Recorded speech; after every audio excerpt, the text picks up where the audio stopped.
আচ্ছা, তার আগে আর দুটো কথা বলবো। হালেলুয়া। তার 9:59 পেয়েছি আমরা। হালেলুয়া।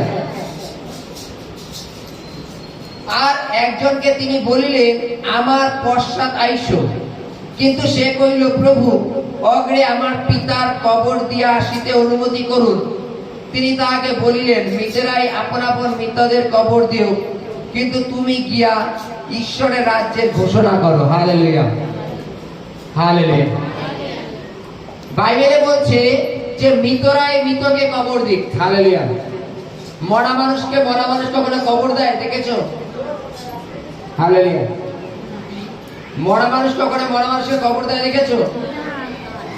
হয়তো ঝম করে মনে করো মারা গেল, 2-4 জন মারা গেল, তাদের সকলকে একত্রে নিয়ে কবরের সামনে শুয়ে রেখে দিল। একটা মরা ব্যক্তি কি আরেকটাকে বলবে, চল আগে আমি তোকে কবর দিয়ে আসি? তাহলে কেন বাইবেলে বললো যে মৃতরাই মৃতকে কবর দিক? হালেলুয়া। যীশু খ্রিস্ট একজন ব্যক্তিকে বলছে যে আজকের থেকে তুমি আমার পশ্চাতে চলবে, আমার দেখানো পথে চলবে, আমার আজ্ঞা মতে চলবে। সে বলছে, প্রভু ঠিক আছে, আমার বাবা বাড়িতে মৃত পড়ে আছে, আপনি শুধু অনুমতি দিন, আমি তাকে কবর দিয়ে চলে এসে আপনার পেছনে হয়ে যাব। প্রভু বলছেন, মৃতরা মৃতদের কবর দিক। হালেলুয়া। যাদের ঈশ্বরীয় জ্ঞান নেই তারা মৃতের সমান। যারা ঈশ্বরের আজ্ঞা মতো চলে না তারা মৃত মানুষের সমান। মৃত মানুষকে কবর দেওয়ার পরে কত রকম রীতি রিবাজ পালন করতে হয়। হালেলুয়া। কত রকম, এ করো ও করো, এ করো ও করো, ও করো করো। ঈশ্বর কি এরূপ নিয়ম দিয়েছেন? যারা পালন করবে তারা মৃত, যারা কবর দিতে যাবে তারাও মৃত, কারণ তারা ঈশ্বরকে জানে না। কিন্তু আমি তোমাকে আহ্বান করেছি, এর জন্য তুমি জীবিত। তোমার মধ্যে ঈশ্বরের জ্ঞান থাকবে, তোমার মধ্যে ঈশ্বরের আশীর্বাদ থাকবে, তুমি অন্যকে ঈশ্বর বিষয়ে জানকারি দিতে পারবে, এর জন্য তুমি জীবিত। কিন্তু মৃতরা মৃতকে কবর দিন। এই মৃত কথার অর্থ বুঝতে পেরেছি আমরা?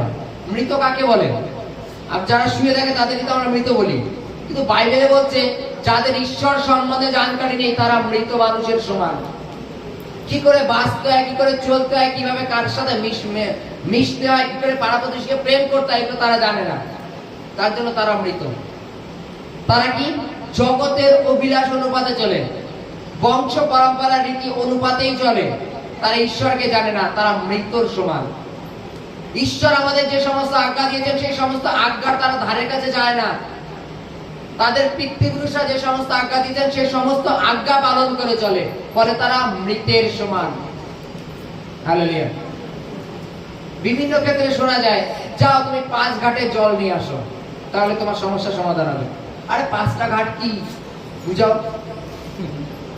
একটা পুকুরের 5 কোণা দিয়ে লোক স্নান করতে রাখো, ওইটা 5টা ঘাট হয়ে গেল। জল তো একই, পুকুরের জলটা তো একই জল, বলে তুমি 5 ঘাটের জল নিয়ে আসো, কি হয় আমার একটু বুঝাও তো। এই জলটা কারা আনতে যাবে জানো? মৃতরা, যারা জানে না ঈশ্বরকে, যে জল তো একটাই জল। 5 কোণা দিয়ে 5 জন স্নান করতে নামে, যার বাড়ির সামনে যে সুবিধা পুকুরে নামতে তারা সেই পাশেই নামে, ওই জন্য 5টা ঘাট হয়ে গেল। আর 5 ঘাটে জল আনলে কি হয়? তোমার এই কাজটা সম্পন্ন হবে। এই কাজটা কারা করবে? যারা মৃত। যারা মৃত, বাইবেলে বলছে মৃতরা মৃতদের কবর দিক। তার মানে কি?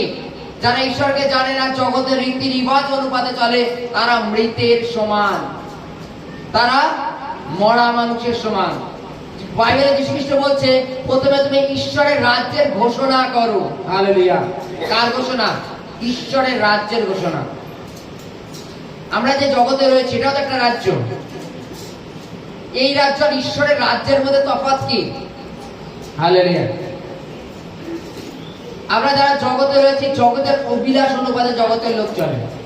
হালেলুয়া। আর শুধু মারামারি, গন্ডগোল, অশান্তি, এটা হচ্ছে জগতের অভিলাষ।